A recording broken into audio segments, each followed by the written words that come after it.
All right, welcome back to another video for numbers and sets. In the past couple of videos now, we have been talking a lot about functions. And in the most recent video, we kind of took a deeper look into some of the properties that are associated with functions.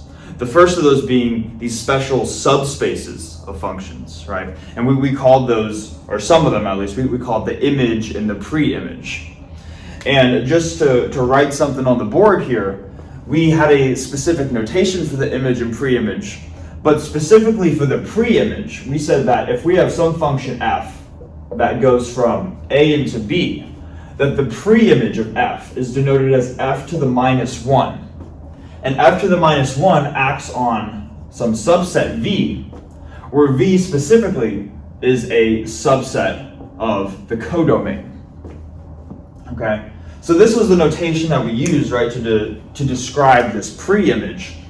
But we wanted to make the very clear point that just because f to the minus 1 represents the pre-image, that is very, very distinct from the inverse function, which unfortunately has exactly identical notation, f to the minus 1.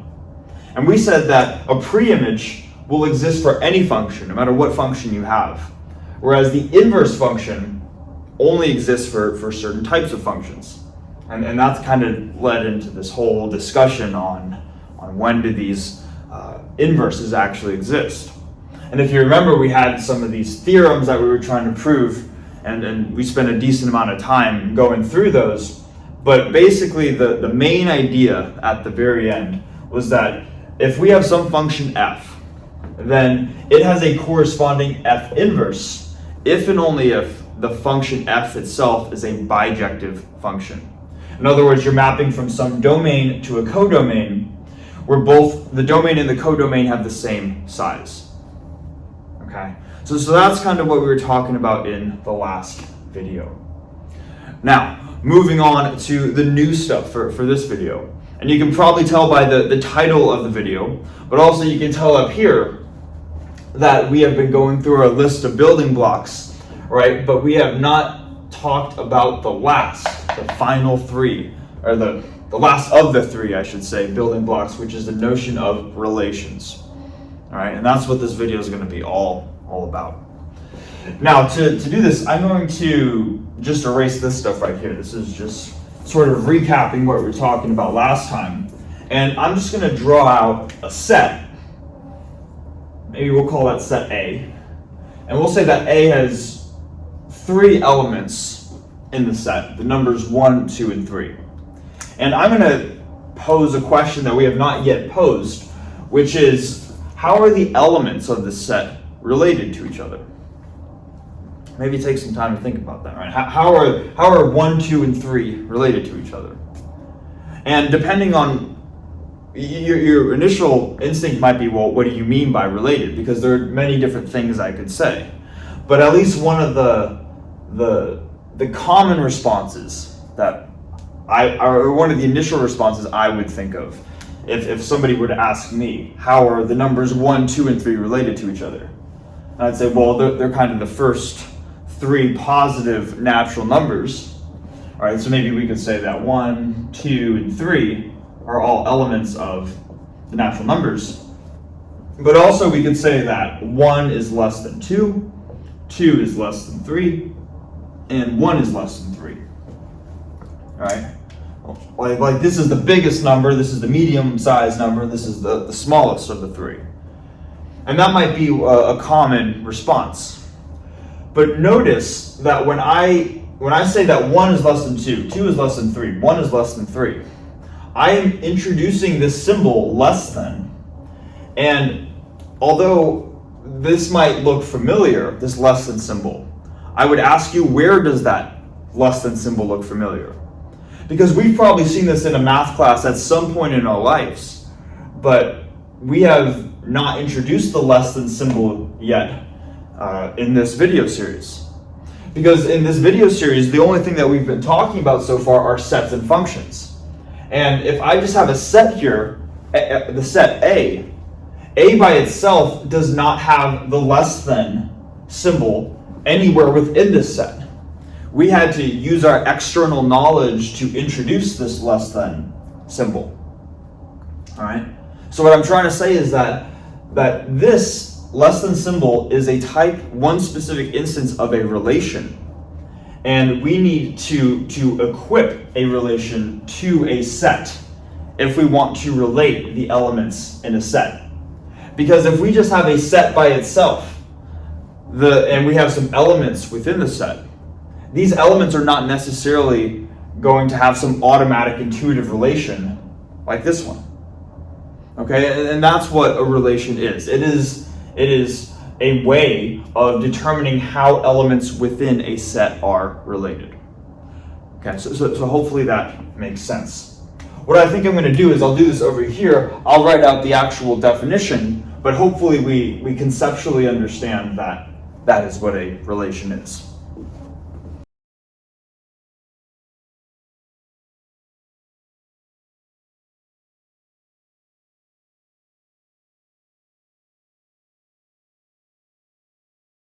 All right, so we have written out the definition of a relation right here.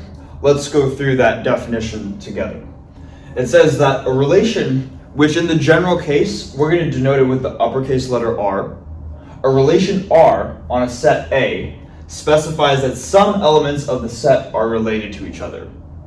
And formally, we can describe a relation as a subset of A cross A. So this is a really mathematical, technical definition of a relation. And when we mean that R is a subset of A cross A, we're saying that we can write that A R B. And by the way, this notation says that A is related to B. That's how this reads. So we would say that we write A is related to B if and only if the ordered pair A comma B is an element of R.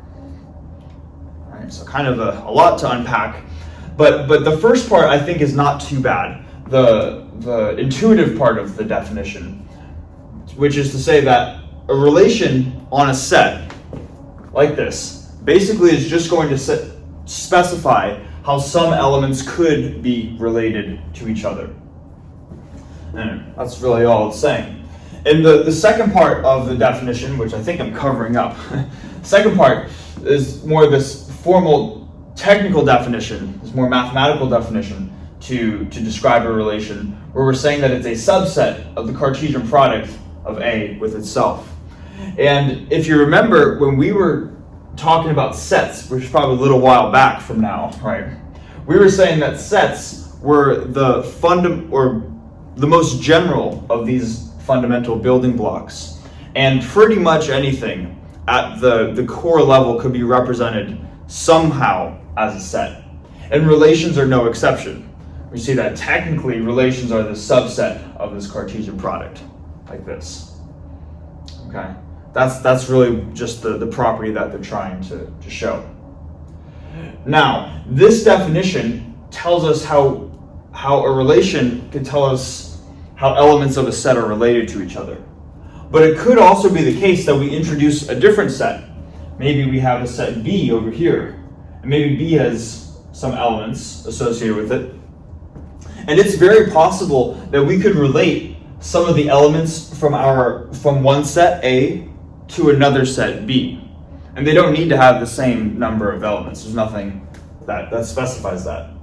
And the only thing that would need to get changed in this definition to have a relation between sets compared to just a relation on a set by itself is that rather than having R be a subset of A cross A, we would just say that R is a subset of A cross B, like this.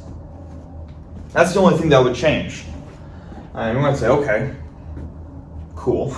That tells us, I guess, sort of how we could relate elements between sets.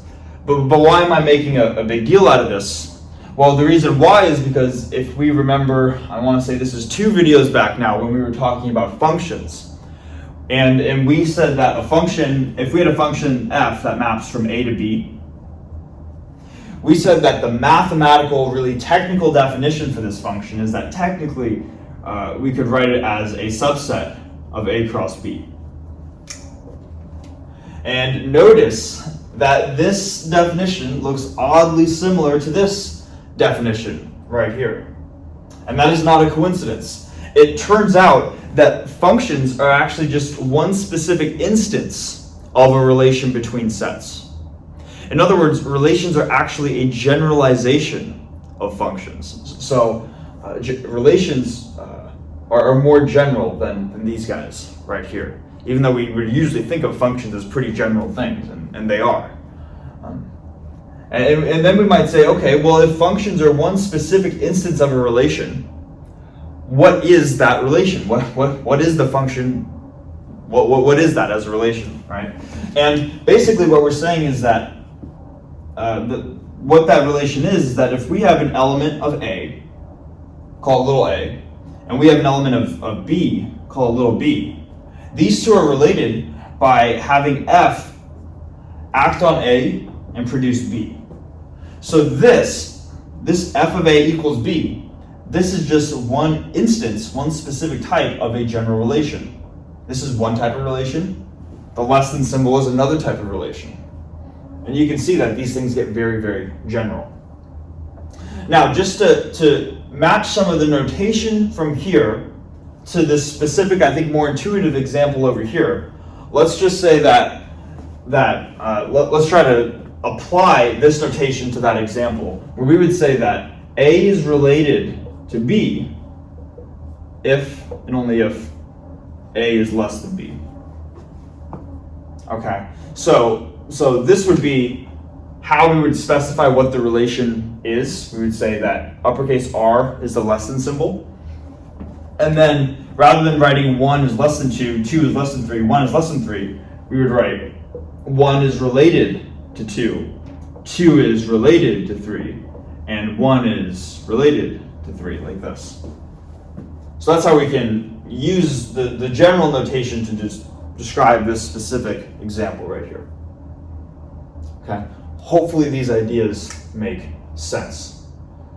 Now, what I want to do is to continue this discussion on relations by talking about specific types of relations. And there are three main types that we're going to cover, which are reflexive, symmetric, and transitive types of relations. So what I'm going to do, I'm going to write out those definitions for what those relations are, and then we're going to just unpack those, go through those together, and then do some more examples, because I feel like the best way to understand these is to do examples, and then they're really not too bad once we do that.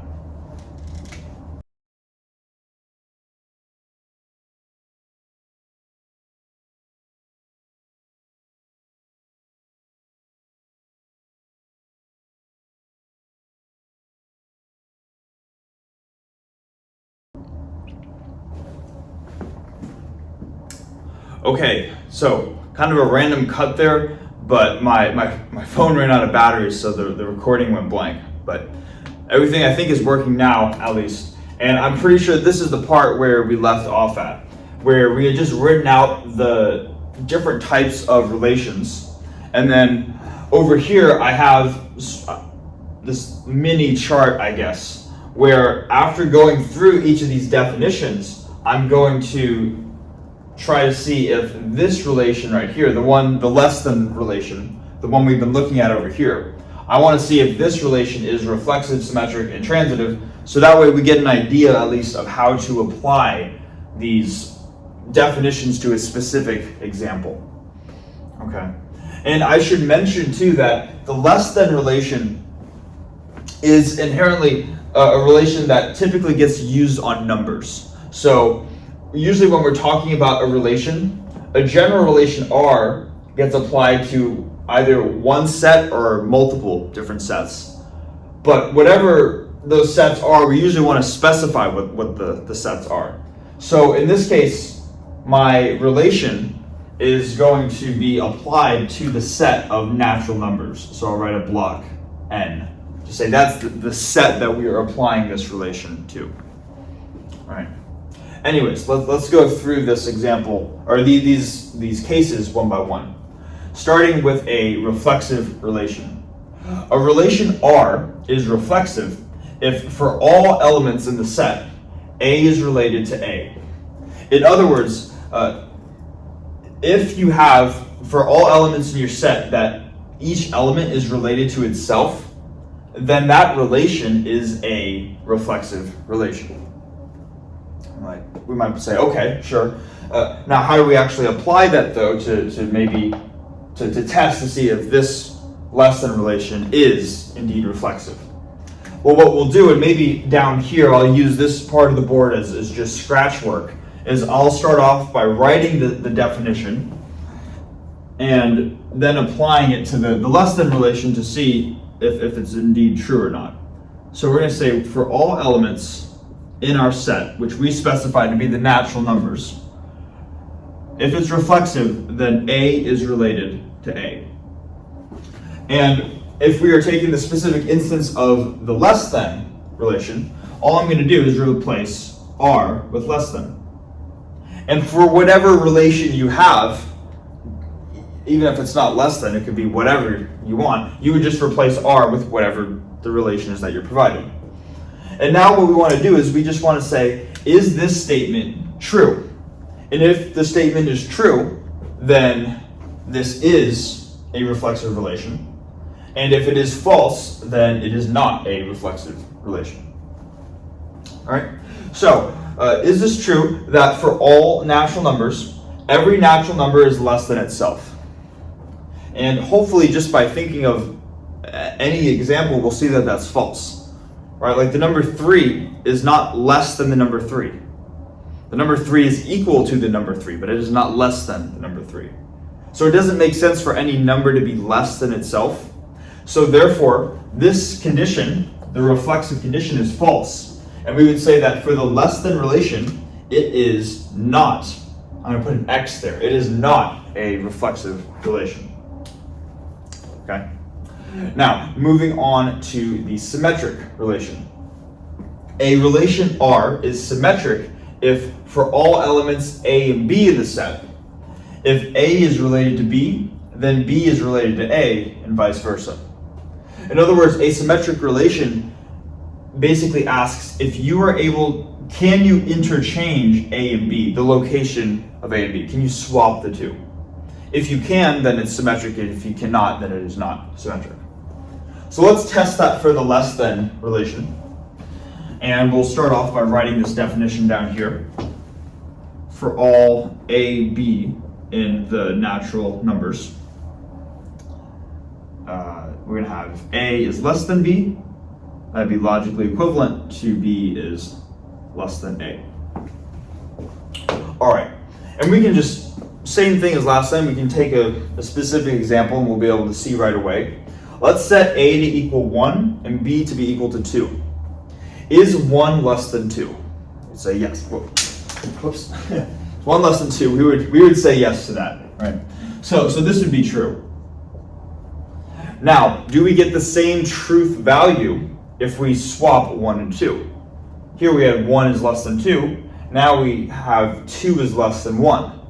So is 2 less than 1? The answer is no, that's false, right? So that would be false. So it seems that if we were to interchange the order of A and B, we now go from true to false. So we do not get the same true or false value if we interchange the two. They swap. And because they swap, they are therefore not symmetric.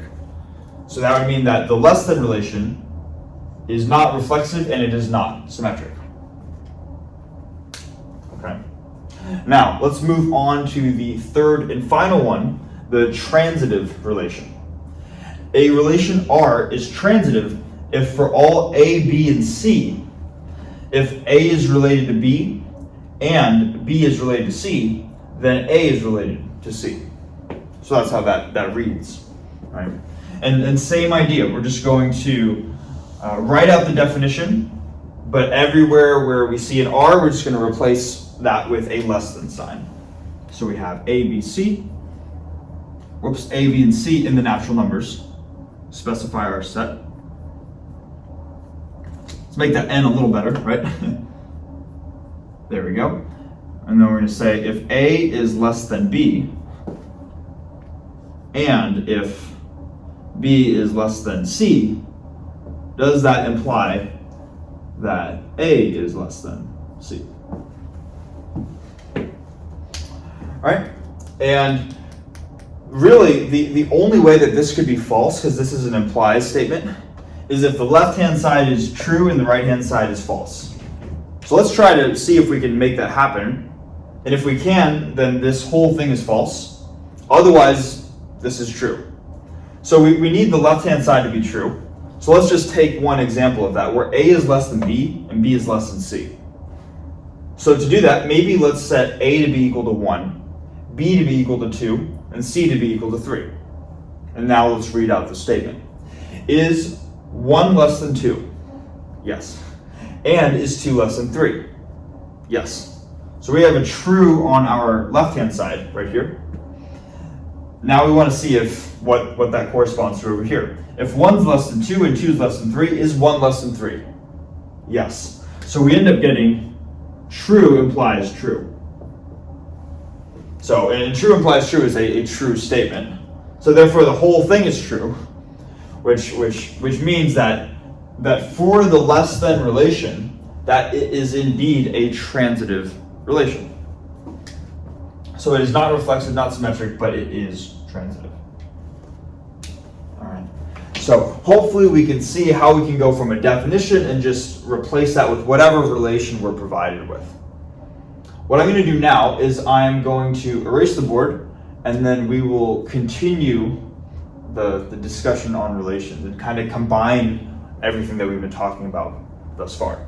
So let's do that now.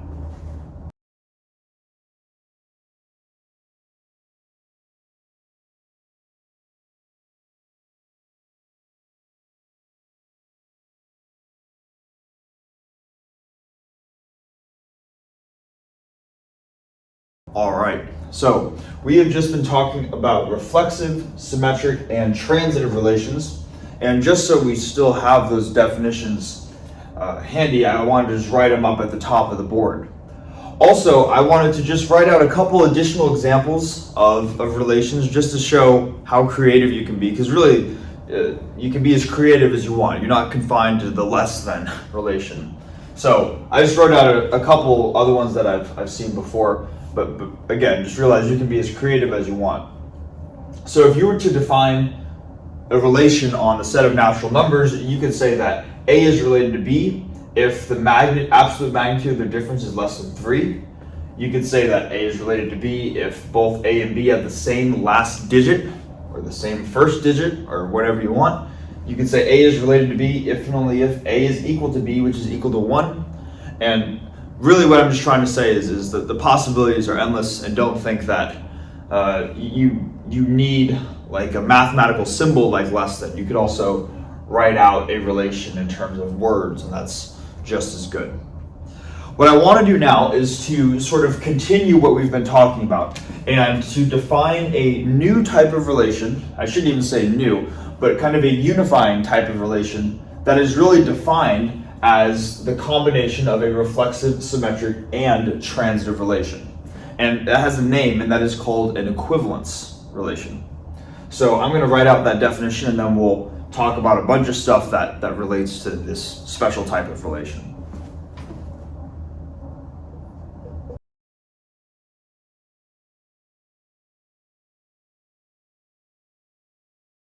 All right, so an equivalence relation is one that is reflexive, symmetric, and transitive. And these are relations that have some special properties in a sense. Well, I guess one, it's all three of the ones that we just described, but they show up a lot in other areas of math as well. And because they're so common and they're so useful, a lot of times the notation gets changed for this special type of relation, an equivalence relation. Rather than saying that A is related to B through this notation, we instead use that A and B are related by a squiggle. And this squiggle is meant to say that A and B are related by an equivalence relation, a relation that is reflexive, symmetric, and transitive. Okay. And one of at least I think one of the best conceptual ways to think of equivalence relations is that two elements are related through an equivalence relation if there's some sense of sameness between those two elements. And one, I say that because if we were to define a relation, maybe let's do this over here. We were to define a relation that A is related to B if and only if A is equal to B. So we define the relation to be the equals sign. The equal sign is most certainly an equivalence relation. It is reflexive, symmetric, and transitive, and you can definitely show that yourself. But there are also other relations besides the equals sign that are equivalence relations, and they also have this sense of sameness. They might not be same in the sense where A and B are exactly equal to each other, but there is still an overall sense of sameness. They're very similar, at least. And what I would like to do is to come up with a non-math example, and maybe I'll do that over here, where, let's see, rather than having my set be the set of natural numbers, I'm going to have a set of cards, like the 52 cards that show up in a deck. So a set of 52 cards where each of the elements are an individual card. And then I'm going to say that let's say that any two cards are going to be related to each other if they have the same suit.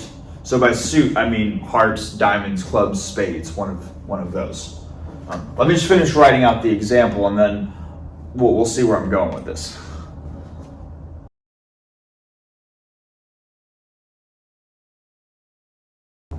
Okay, so we have now this example where we have this set of 52 cards, and we want to define a relation R on this set of 52 cards where two cards are related if and only if they have the same suit. And what I want to do is I want to check that I'm going to check the properties of this relation R. Is it reflexive, symmetric, and transitive? And you can probably guess that because I just put an equivalence relation definition up here right above, that this relation is an equivalence relation. And it turns out it is, but let's go through each of the cases to see why. So we'll start with the reflexive case, and for all elements in my set, or in other words, for all elements, or for all cards in the deck, every card is related to itself. In other words, if I have maybe, for example, the four of hearts, let me try to make it a little better heart than that. Let's see. There we go. If I have the four of hearts, and I were to relate that to the four of hearts, do these two elements be the same? Do they have the same suit? And of course, every card is going to have the same suit as itself. So therefore, this relation right here is reflexive. So maybe I'll just write reflexive. I'll put a check. Then for the symmetric case, basically if we have two different cards, maybe I'll say the 7 of diamonds, let that be related to the 8 of diamonds, like that. We would ask, do these cards have the same suit? The answer is yes, they're both diamonds. Now, the question is, for it to be symmetric, can we swap the order of the two and will we still have the same result? 7 of diamonds related to the 8 of diamonds, or the 8 of diamonds related to the 7 of diamonds, and regardless of what order you put them in, you're still going to have the same suit. So they would be symmetric, or this relation would be symmetric. I think also, let me just do one more example for the symmetric relation, so that maybe we can really see how this works in case something is unclear here. What if I had the 7 of diamonds and the 8 of hearts? Because in theory, the symmetric relation should work for all possible elements within my set. So I should be able to pick any two cards, and I should get that the symmetric relation works. And well, let's see it for this example. If I have the 7 of diamonds and the 8 of hearts, do they have the same suit? The answer is no, they don't, right? They have different suits. But that's not what the symmetric relation is asking for. All it's asking for is now if you were to interchange the cards, so it's the 8 of hearts here and the 7 of diamonds here, do they still not have the same suit? And that would be right. Regardless of which order you put them in, they're never going to have the same suit. So if I put another diamonds here, the answer would be yes. But if I put anything other than a diamonds here, the answer is going to be no. But regardless of if they have the same suit or if they don't, if I interchange the order, it will be a consistent yes or a consistent no, and hence it is symmetric. Finally, moving on to the transitive property, if I were to just take, I don't know, the 3 of diamonds related to the 4 of diamonds, so that would be 1, and maybe the 4 and the 5 of diamonds, so the 4. By the way, I'm sticking with diamonds because I can't draw the clubs or spades very well, so that's why I'm restricting myself here. So the 4 diamonds and the 5 of diamonds. Does that imply that the 3 of diamonds are related to the 5 of diamonds? Like that, right? And hopefully we can see that this is true, and this is true, and therefore this is also true. So to check that one off as well, we would say, maybe I'll put it down here, that transitive is a check mark. So what we have just shown is that for the set of 52 cards, the relation where 2 cards are related if they have the same suit, that is an equivalence relation because all 3 of these properties are satisfied. Right. And I wanted to show this example because you could probably get the sense that even if you have a different card, maybe like the 3 of hearts and the jack of hearts, right? Even if they have a different numerical value, like 3 in a face card, or 3 in a 7, or whatever it is, they still have some sense of sameness, some similar property that is connecting them together, and that is the sense that they have the same suit. Okay. Now I'm making this big deal about sameness, and let me see if I can make a little more room here. I'm going to write something down. I'm going to erase this right here. I'm going to write something down here, which is to really emphasize the point of sameness, and that is a concept called an equivalence class. I think what I want to do is I want to write out the definition for what an equivalence class is, and then we'll go through it to really see what I mean.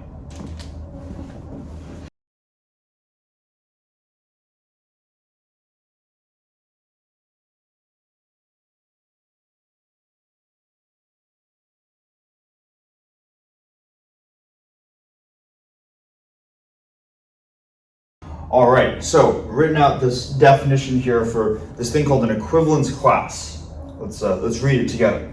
So if the squiggle, which again, that's our notation for an equivalence relation, if the squiggle is an equivalence relation, then the equivalence class denoted by a set of hard brackets containing an element x, this is the notation for an equivalence class, then the equivalence class is the set of all elements related through the equivalence relation to the element x. All right, and that could be I'm trying to figure out where to stand because this is kind of a wide definition. This is a very interesting one. It can be a little bit confusing maybe if we don't just go through an example or two. But first of all, it says that the equivalence class is the set. So it is a set that contains some elements. And what are the elements of this equivalence class? Well, it's all of the elements that are related to x by this equivalence relation.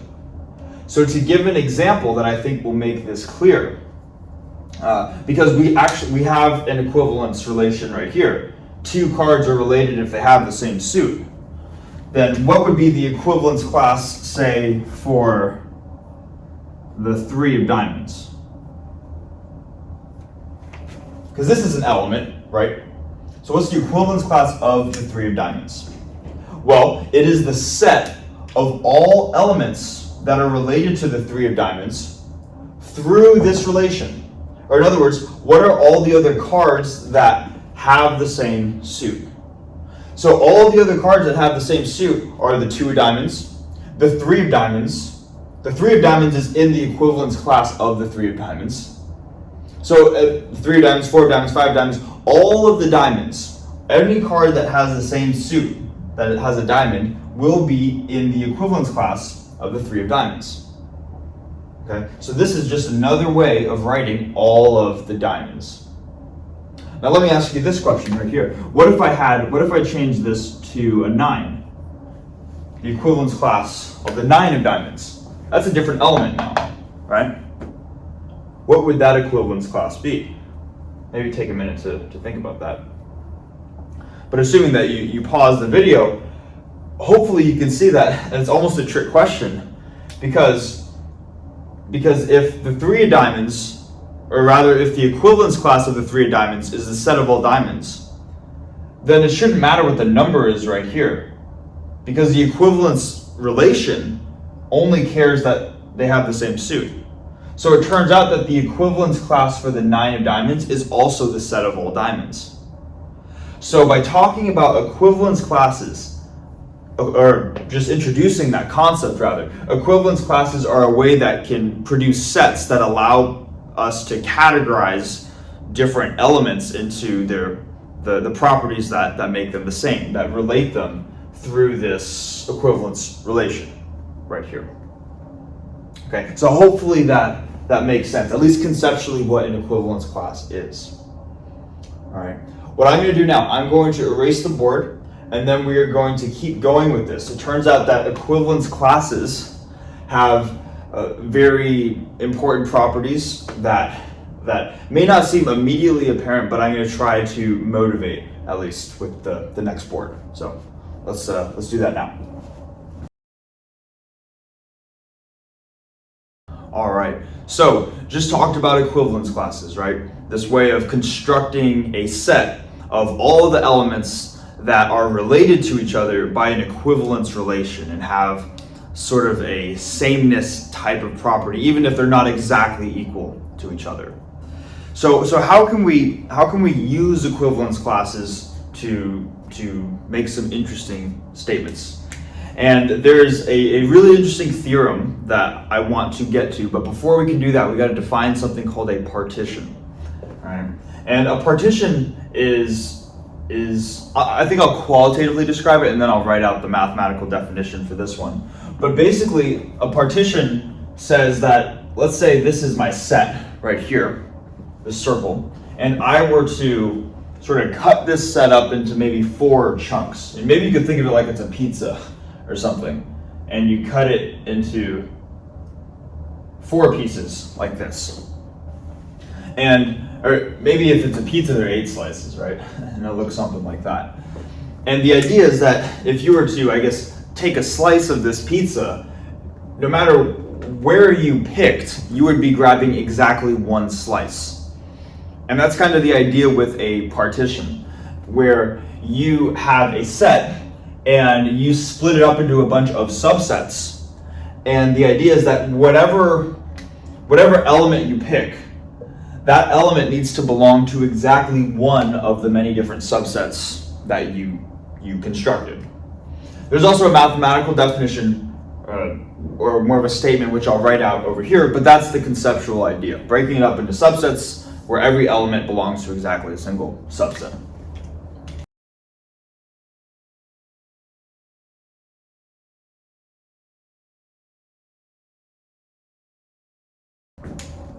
All right, so a partition on a set X is a collection of subsets, which the notes at least use a sub alpha, where alpha could be just an index, right? So this could be a sub 1, a sub 2, a sub 3.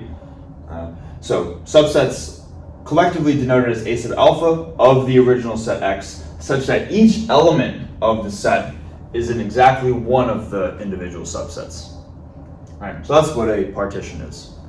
Now, how do we relate this partition thing to these equivalence classes? We got a bunch of ideas floating around, right? And this theorem that we're about to write out is going to tie everything together. And I think it's an interesting theorem, and it has a lot of important applications to other areas of math. So we'll briefly mention those. But let's first, before we do that, let's just state what the theorem is, and then get into proving it.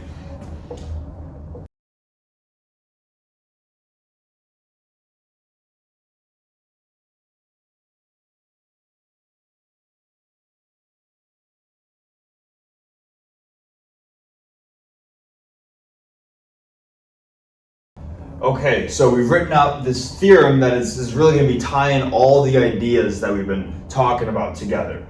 Let's read it out loud. It says, if the squiggle is an equivalence relation on a set A, then the equivalence classes of A form a partition of A. All right, so kind of an interesting idea here. Let's first qualitatively describe what's going on.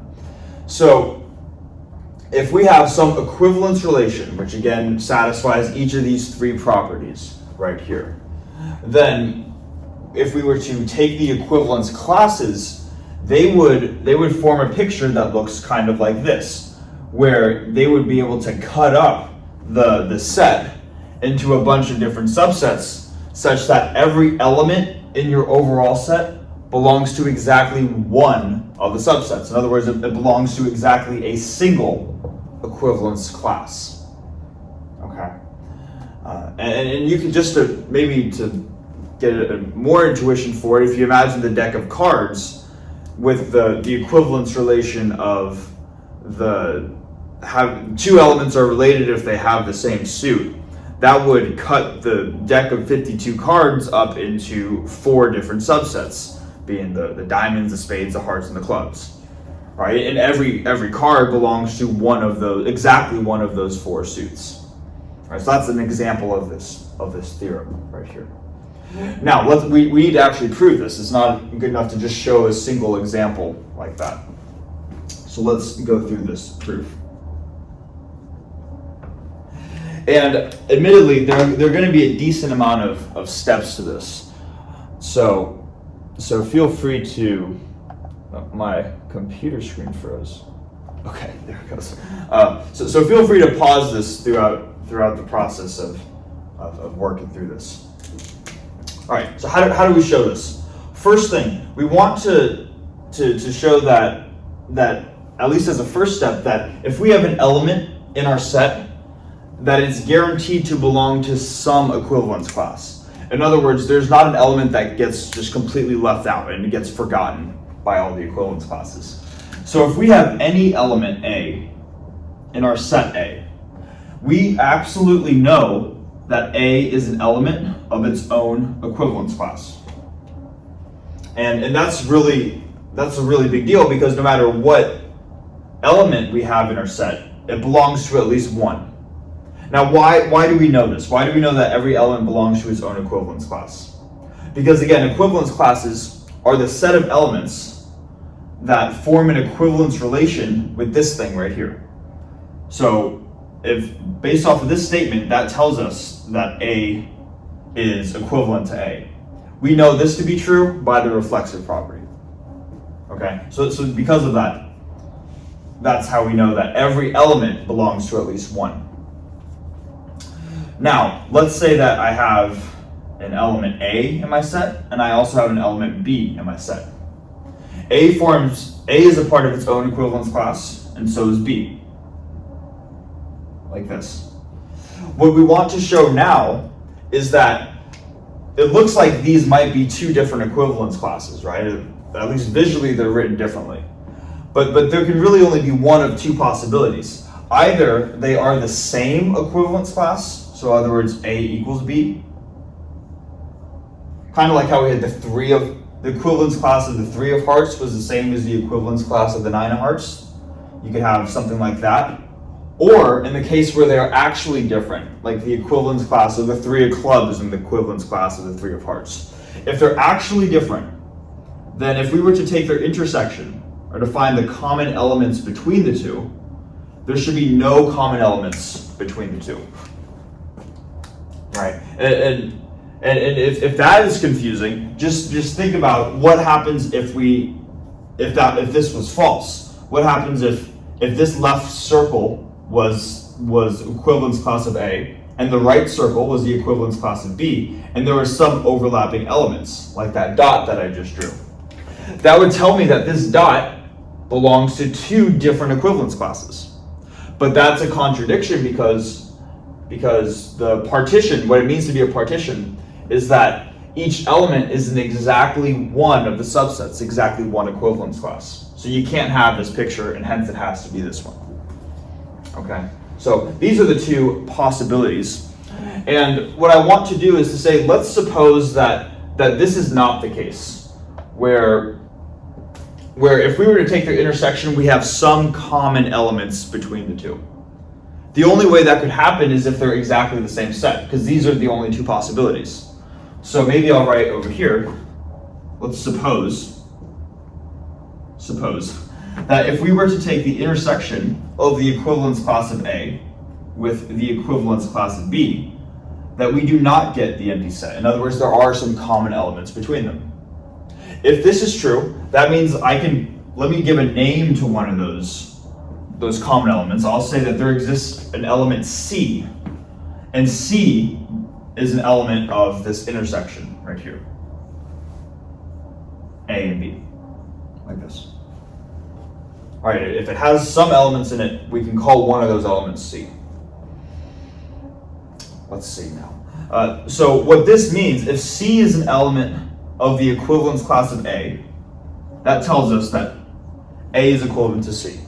That's what it means to be an element of the equivalence class. Same thing with B. A is equivalent to C, and B is equivalent to C. Now, by the symmetric property, we should be able to interchange the order of these two. So if B is equivalent to C, because this is an equivalence relation, C is also equivalent to B. We can swap them, right? Now, let's take it a step further. If A is equivalent to C, and, whoops, I did the full letter A there, and C is equivalent to B, by the transitive property, like this, what does that tell us? That tells us, that implies that A is equivalent to B. Okay, so again, just using these properties, using the given true statements and going step by step, right? So this is where we're at, that A is equivalent to B.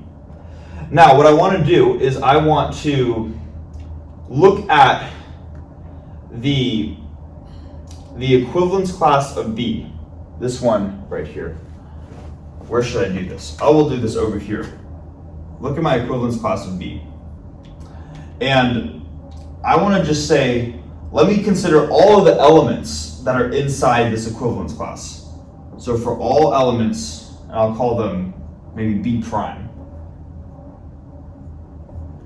For all elements that I'm going to denote B prime inside this equivalence class right here, that I know that by the definition of the equivalence class that B has to be equivalent to B prime, right? That's just what it means to be in the equivalence class. So what I have now is that A is equivalent to B and B is equivalent to B prime. Maybe let's write this over here. So we have that A is equivalent to B and B is equivalent to B prime. So by the transitive property, by this guy, then A is equivalent to B prime. Okay. And this is well, let's actually just take that one step further. If A is equivalent to B prime, that means then that, this is the last step, that B prime must belong to the equivalence class of A. All right. Now, why are we doing that?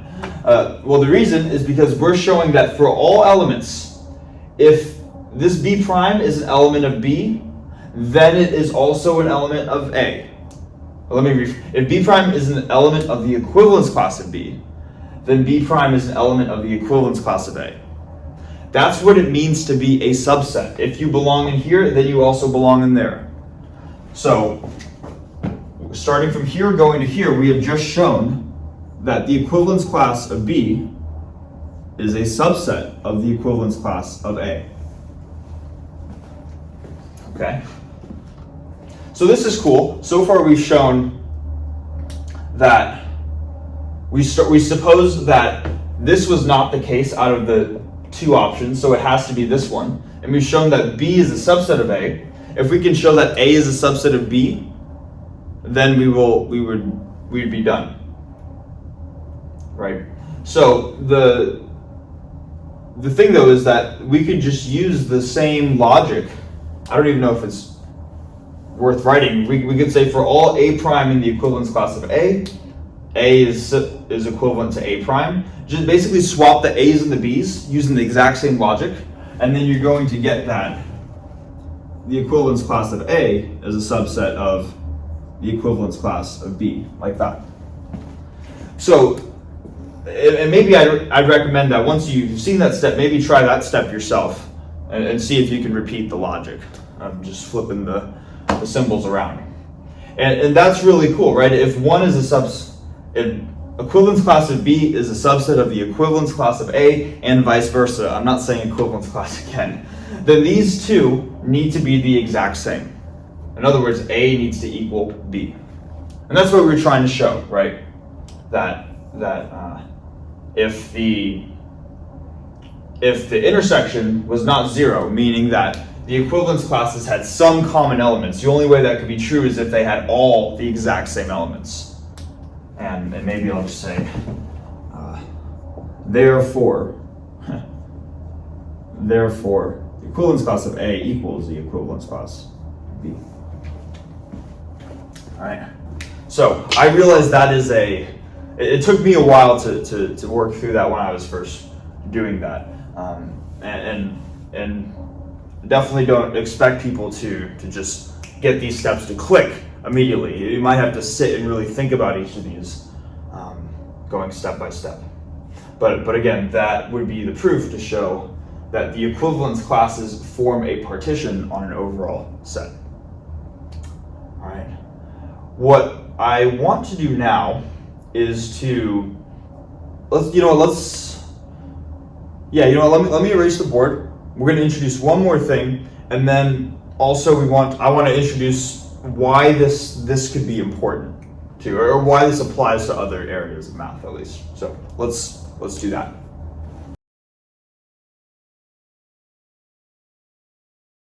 All right, so just work through kind of that decent sized proof, and we can see that the proofs start to slowly get a little more detailed, but each of the individual steps I don't think are much harder or significantly harder, I should say. It's just that there tend to be more of the steps, and it's a little bit more trying to connect the pieces of the puzzle. But basically what we just showed, what am I going to do? I'm going to do the deck of cards example to qualitatively get a picture in our head that, I don't know how to draw the suits. I'm going to try to draw the suits. How did the spades look? The spades are like something like that. Is that right? That's a spade. That's a heart. The clubs are like something like that. And then the diamonds are, all right, something like that. Okay. Again, I'm not an art major, but this is qualitatively what we just showed with that last theorem. That with the equivalence relation of two cards are related if they have the same suit, that then forms a partition on the overall set of cards that says every card must belong to one of the four possible suits, belongs to one of the four possible subsets. And it has to belong to exactly one of them. Right? Now, that theorem, it's very general and it may not seem immediately applicable, but at least the next immediate application of it is going to be when we talk, well, not in this video series, but I'm planning on making one on group theory pretty soon. And there's an important theorem in group theory called Lagrange's theorem, where they talk about what they call the order or the size of a group, which is just an algebraic structure. And you can relate the size of a group to the size of a subgroup of a group. And it turns out that they're proportional by the number of these things called left cosets. And the left cosets end up forming a partition. And they talk about this exact same stuff. So, point of what I'm trying to say is that theorem, that equivalence classes can form a partition on a set, that shows up in other areas of math, and that's why we talked about it.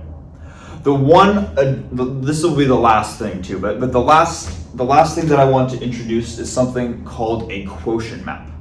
Okay, I'm going to write out the definition maybe up here, and then we'll explain it.